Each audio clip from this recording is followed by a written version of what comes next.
Little boom, boom, pow for the Tigers. Got the bats going. Came back, down 3-0. Backs against the wall. A 9-run outburst. 9 unanswered. That'll keep the season going. Mm-hmm. Good morning, 97.1. Jim Costa, John Jansen, Heather Park, Gov and Greg behind the glass. We got Luke Sloan on the updates, and we got your thoughts all morning long on this baseball team. Yesterday was a good old-fashioned vent session, but we told you the season wasn't over. And John, season not over. No, and that's exactly, I keep saying it time and time again with this team, and some of it's just to remind myself, that's why you play the game. Odds can be not in your favor. There could be nothing going your way, and then all of a sudden, and especially in baseball, it's one swing of the bat, and you feel like you're right there, back in it. Well, and how things change. Game 5 in Seattle, where their fans are going to have all of the pressure mounting. Are we going to blow this? We were up 2-1. We were up 3-0 in the game. They can't hit. We let them back in, and now Tarek Skubal is a menace. It's not a guarantee. They've beaten him before, but are they going to beat him every single time the guy pitches? Eventually, he's going to get one. Yes, he's due. He's pitched well. It's not one of these, a hitter's 0 for 20 right, and he's due. Skubal has been phenomenal. He's going to give him every chance. And if the Tigers hit the way they've hit in elimination games, John. You pair that with Skubal? John, ALCS. And that's the key, is in elimination games. Game 3 of the wild card round yesterday, 6 runs, 9 runs, their best offensive outputs in a month. That says something about this team. You know what I mean? Like, as much as they've made it hard on themselves and their fans, they are not out of it. They rally, and they did it again. And we should be celebrating a great 5th inning, a great performance by Troy Melton, Javier Báez, the bottom of the 6th, he tied 3-3, and then all of a sudden, hey, before you know it, it's 7-3, 8-3. But think about this from Seattle's perspective and the confidence that they went into that game with. They're up 3-0. They have the bases loaded with no outs. Yep. Kyle Finnegan comes in. Well, they're up 2-0 at the time. And bases loaded, no outs. He gets a double play. They score 1 to make it 3-0. But that's it. There's a little pop fly, and you're out of the inning. You wanted people to call in about their favorite moment in that game. Yeah. I mean, that's an underrated one. Sure, and I don't know that anybody's going to call in and say, my favorite moment is us giving up a run. On a double play early. But it's, But it was a key moment is my only point. Right, but it's okay. Casey Mize throws a good 3 innings. And then AJ, and maybe he pulled him early, maybe he didn't. Who knows what's going to happen at that point, but Tyler Holton comes in, loads the bases up, doesn't get an out, he gets pulled, and then Finnegan comes in, gets you out of trouble as best as he possibly could. I mean, he could have struck out the side, but that seemed like it was going to be a bit of an impossibility. Yep. Only gives up 1 run and kept the Tigers in the fight. Yeah, I thought it was early for Mize. Now, you would rather be early than late because it felt like they left Miller in too long on the other side. Like, I would have liked to see Mize with 6 Ks through 3 innings, who seem to be getting stronger, get another frame so you don't ask the bullpen to get as many outs. Here's the other thing, though. You don't ask the bullpen to get as many tough outs when your offense comes alive. Mm-hmm. I mean, that's been the biggest thing in all of this, is finally getting an offensive outburst. So the 5th inning, they get 3. They tie it up. But even then, you're going, got a long way to go to immediately answer with more add-on runs in the 6th inning. Riley Green giving the fans something to cheer about. Those fans were ready. He gave them this shot into outer space and activated the crowd to a completely different level. And then how about our guy Javier, the most clutch Tiger? He gives you breathing room. It's not a 1-run lead anymore. Now it's a 4-run lead. Mm-hmm.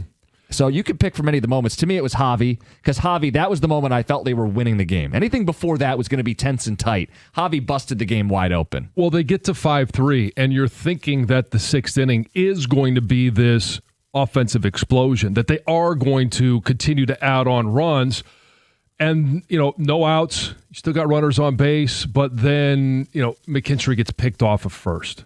Oh, come on. You want to talk about a buzzkill. That was it. And then Dylan Dingler's up at the plate and watches the 3rd strike go by. Mm-hmm.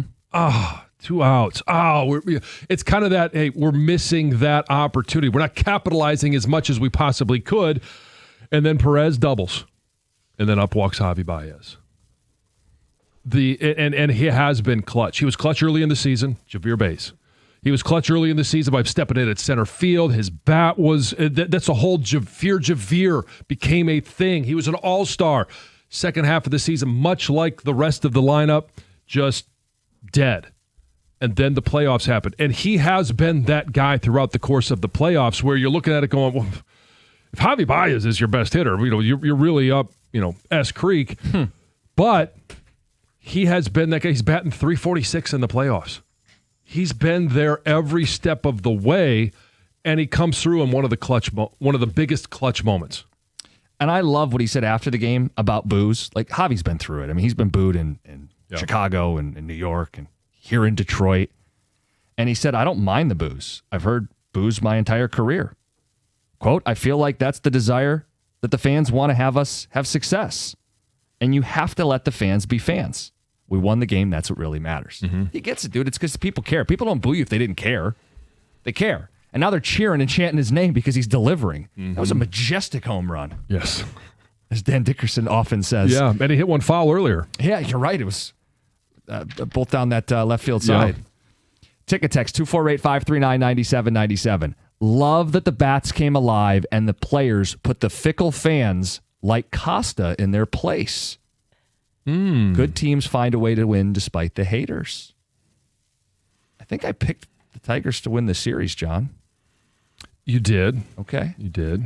And sometimes it's not what you say or when you say it. It's how you say it. And I know yesterday there were a lot of people. Like there were tons of people that were calling in. The phone lines were jam-packed with the disappointment of the way that the Tigers performed in Game 3.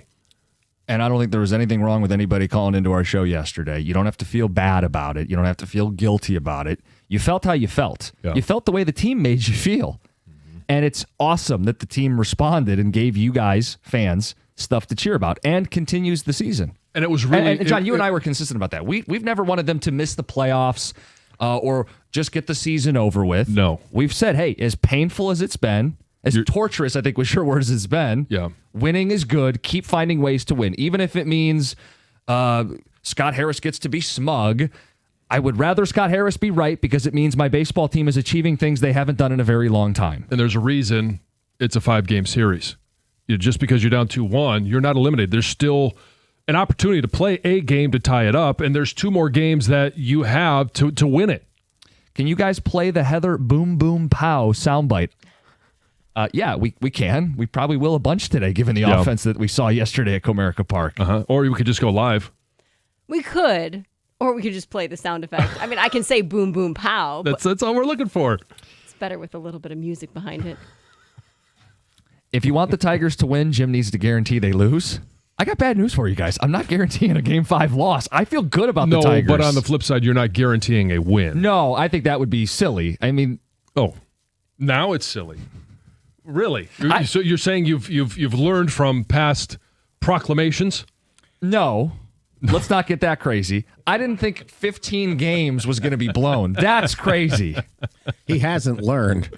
I think might be a disco appearance later in this show. Oh, no. The Chiefs are still a good team. With a twist. Oh. Don't give away the whole show. We got a lot to do today. 248-539-9797. Let's get to the phones. Let's get to Nick. You're next. You're on 97.1. Hey, good morning, guys. I kind of agree with you. I think that moment of Javi just hitting that rocket ship out, that busted it open, and that was a great moment. But I also feel like, I'm not the fan, kind of thinking back to yesterday, that wants the win by 10 every game. I think this is part of the game, and this is, as you said, why we play it. I love that grit, that grind. I mean, compare it to the Lions, man. That's what Detroit's all about. We grind through it all. I mean, that's part of it, and I love it. Well, Nick, I think most fans would probably love to win by 10 every game. We understand that's not realistic.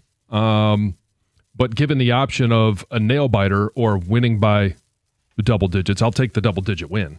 Yeah, no kidding. 248-539-9797. Your outlook now on the team and your favorite moment from that game. The pendulum has swung. It certainly feels that way, doesn't it? Hey, this team, when they're facing elimination, has found ways to hit. Now Derek Scooble gets one more shot to relive last year. He gets a second chance for a Game 5 ALDS win.